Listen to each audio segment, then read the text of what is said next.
The man who invented the system that powers every single device in your home died alone in a New York hotel room with less than nothing to his name. No savings, no patents left, no company, just a pile of unpaid bills and a do not disturb sign that nobody bothered to check for 3 days. That is the part the textbooks leave out. Not just that Nikola Tesla died broke, but that he had already held the keys to one of the greatest financial windfalls in American history and handed them back voluntarily, ripped up the contract himself, and walked away smiling. The people he handed them to used that same windfall to fund the industrial empires that define American capitalism to this day. And then they made sure the world forgot his name as fast as possible. This is not a story about a misunderstood genius. Geniuses get misunderstood all the time and still manage to die with a house. This is a story about something more specific and more disturbing. A man who understood electricity better than any human being alive and understood almost nothing about power, the kind that does not run through wires. Nikola Tesla was born in 1856 in a small village in what is now Serbia. His father was a priest. His mother was illiterate, but had, according to Tesla himself, a talent for memorizing epic poetry and inventing small household tools in her spare time. He credited her almost entirely for his own memory, which was extraordinary, even by the standards of extraordinarily talented people. Tesla could memorize entire books after reading them once. He could visualize machines in 3 dimensions, run them in his mind through thousands of cycles, identify the weak points, and redesign them before ever touching a physical prototype. He told people this later in life, and they assumed he was exaggerating. He was not exaggerating. He studied electrical engineering in Austria, dropped out before finishing his degree, worked a series of increasingly impressive jobs across Europe, suffered what sounds like a complete mental breakdown in his mid-20s, recovered, and then in 1884 did something that changed everything. He got on a boat to America with 4 cents in his pocket and a letter of introduction to a man named Thomas Edison. Now here is where most versions of this story go wrong. They frame what happened next as a clash of genius versus genius, innovation versus innovation, the romantic battle of 2 brilliant men. That framing is flattering to everyone involved and almost completely incorrect. What actually happened was simpler and uglier and much more instructive about how the world actually works. Edison hired Tesla almost immediately. Tesla was brilliant, obviously, and Edison recognized it. The problem was that Edison had already built a business on direct current, that is, electricity that flows in one direction from the source to the device, and that is it. It worked. It powered lights in Lower Manhattan. It had investors behind it, including some serious ones. And it had a fundamental physical limitation that Edison either did not fully understand or chose not to acknowledge publicly, which is that you cannot transmit it over long distances without losing most of it along the way. To power a city the size of New York with direct current, you would need a power station roughly every mile.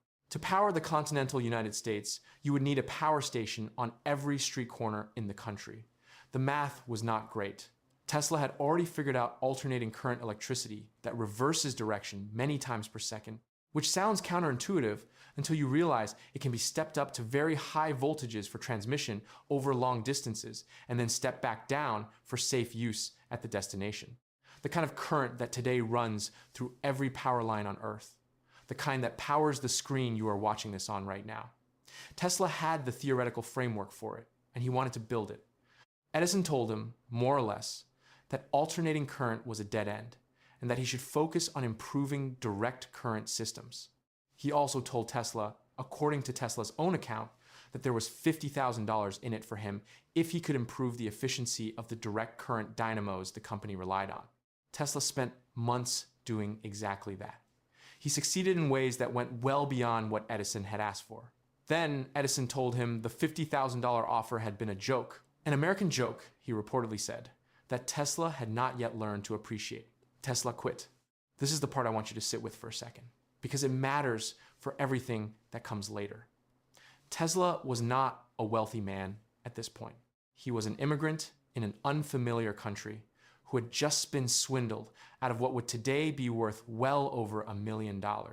His options were limited. He spent a period digging ditches, not metaphorically, actually digging ditches in Manhattan to survive. And during that period, while physically doing manual labor to eat, he was still working through the mathematics of alternating current in his mind. That is either inspiring or deeply sad, depending on how you look at it. And I think it is probably both. He eventually found investors, founded his own lab, and began filing patents. In 1888, a man named George Westinghouse came to see him. Westinghouse was a successful industrialist who had made a fortune from the air brake, the device that made it possible to stop a train reliably, which before his invention was more of a suggestion than a guarantee. Westinghouse understood infrastructure. He understood systems. And when Tesla demonstrated alternating current to him, he understood immediately that Edison was building his empire on the wrong foundation. Westinghouse bought Tesla's alternating current patents for $216,000, which in today's terms is somewhere in the neighborhood of $6 million, plus a royalty of $2.50 per horsepower of electricity sold using his system. On paper, Tesla was set.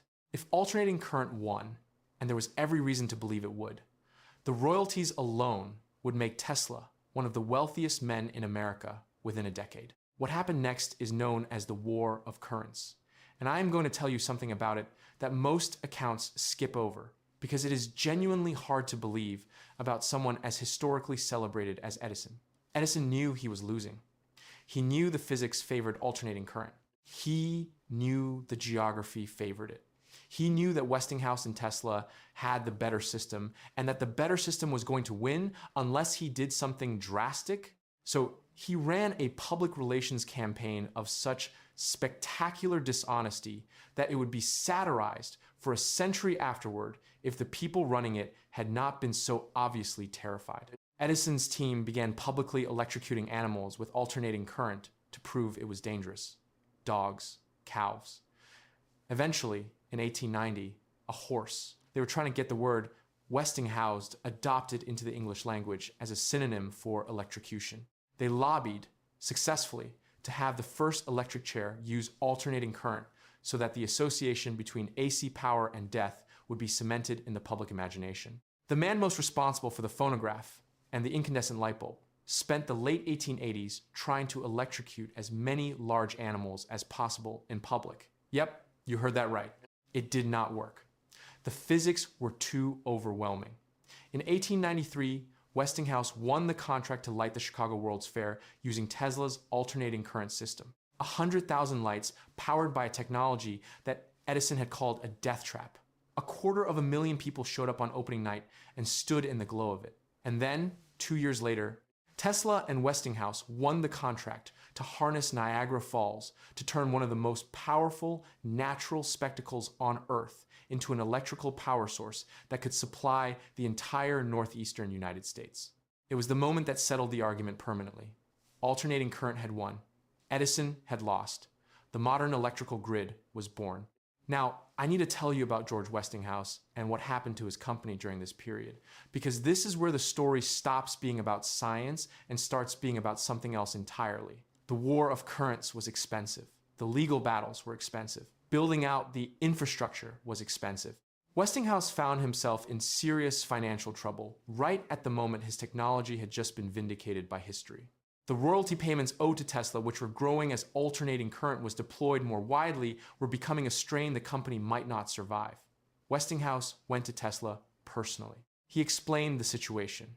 He told Tesla, in so many words, that the company that had believed in him when nobody else would might not survive if those royalty terms held. Tesla tore up the contract, not renegotiated it, not deferred the payments, tore it up, said it was finished and he wanted nothing from it. George Westinghouse, by every account, was genuinely overwhelmed by the gesture. He told Tesla that he was a real man. Tesla said something to the effect that Westinghouse had believed in him when no one else did, and that was enough. It was not enough. It was actually catastrophic. Because while Tesla was tearing up contracts and feeling virtuous, a secondary character had entered this story, and this is the one I want you to keep track of. Because this character is going to be the actual ending of Tesla's life, even though he showed up looking like the beginning of a new chapter. His name was John Pierpont Morgan, J.P. Morgan. the man who would eventually consolidate the American steel industry, bail out the United States government not once but twice during financial crises, and build a financial empire so dominant that when the government finally moved against him, the court had to invent new legal frameworks just to describe what he had done. J.P. Morgan was not an inventor. He was not a scientist. He was a man who understood, with almost preternatural clarity, exactly which technologies would generate recurring, controllable, scalable revenue and exactly which ones would not. By the early 1900s, Tesla had moved on from the victory at Niagara. He had torn up his royalties. He had no ongoing income from the technology he had spent the best years of his life creating. And he had a new idea, the biggest idea he had ever had. Bigger, he believed, than alternating current, bigger than the electric motor, bigger than anything.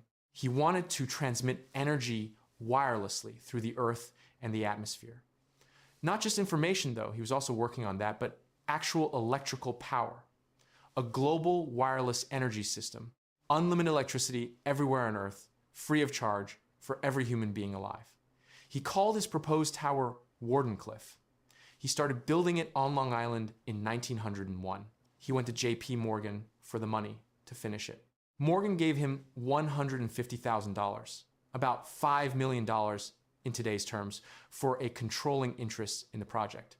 Tesla took the money and started building. Here is what Tesla did not understand, or perhaps chose not to think about clearly, which amounts to the same thing. J.P. Morgan had not funded Wardenclyffe because he believed in free wireless electricity. He had funded it because he believed Tesla was building a wireless communication system, a competitor to Marconi's radio. And that was a business Morgan could understand.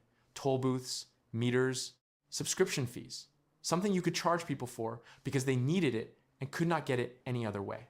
Then, Guglielmo Marconi, the Italian inventor who was racing Tesla in the wireless communication space and doing it with far less revolutionary but far more investor-friendly technology, successfully transmitted a radio signal across the Atlantic Ocean in 1901.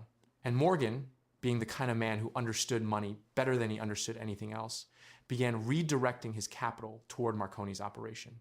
Tesla went back to Morgan asking for more funding. Morgan declined. Tesla wrote him letters, extraordinary letters, some of the most technically precise and simultaneously desperate documents in the history of American science, explaining that the Wardenclyffe project was not just a communication system, it was something much larger and much more important, a transformation of the relationship between humanity and energy itself. Morgan's response, paraphrased charitably, was that he was not in the business of transforming humanity's relationship with energy. He was in the business of making money. And if you could not put a meter on it, he could not finance it. Think about what that means for a second. The reason wireless free energy died in 1902 was not because it was impossible. The reason it died is because you cannot charge people for something they already have. You cannot put a meter on the ionosphere. And without a meter, there is no revenue. And without revenue, there is no J.P. Morgan. And without J.P. Morgan, in the America of 1902, there is no project. Tesla spent the next decade trying to find other investors. He failed. Wardenclyffe sat half-finished on Long Island. Bleeding money Tesla did not have. The tower never completed. The dream never tested at scale. In 1917, with the United States entering the First World War, and the government worried that the tower could be used by German spies as a navigational landmark, Wardenclyffe was demolished. They brought it down with dynamite. Tesla was not there. He had already lost the property to unpaid debts. He was 61 years old. He had no money. He had no lab. He had no ongoing income from the patents that were running the global electrical grid. He had spent everything he had on a tower that was now a pile of rubble on Long Island. And this is where I want to give you a number that I think about a lot. By 1917, the Westinghouse Electric Company built substantially on Tesla's alternating current patents.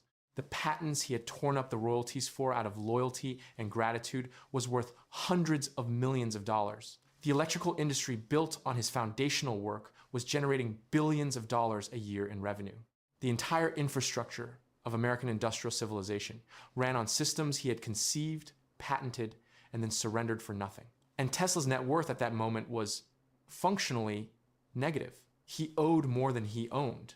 He moved into the Hotel New Yorker in 1933, 10 years before his death. The Westinghouse Company, in what reads as either a gesture of corporate conscience or a minimum viable act of public relations, paid his rent $200 a month. For the man who gave them the technology they were built on, $200 a month.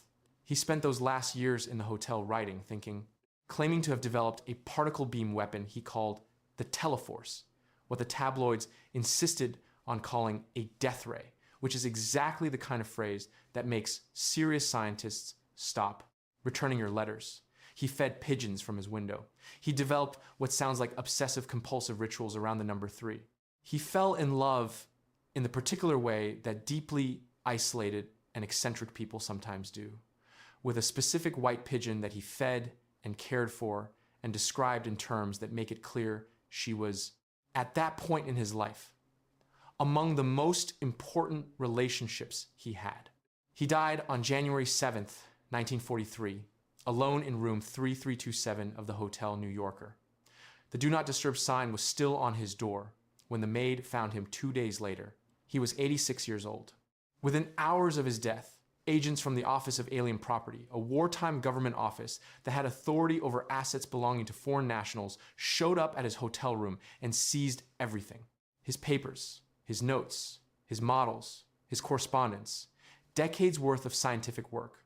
They were held classified for years. Some documents remain classified to this day. The government's stated rationale was national security.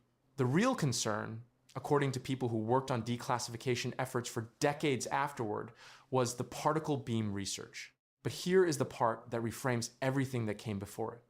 The scientific establishment's treatment of Tesla in his final decades was not just neglect, it was active diminishment.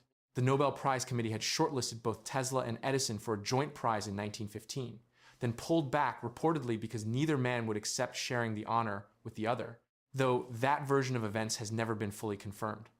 Tesla was never awarded the Nobel.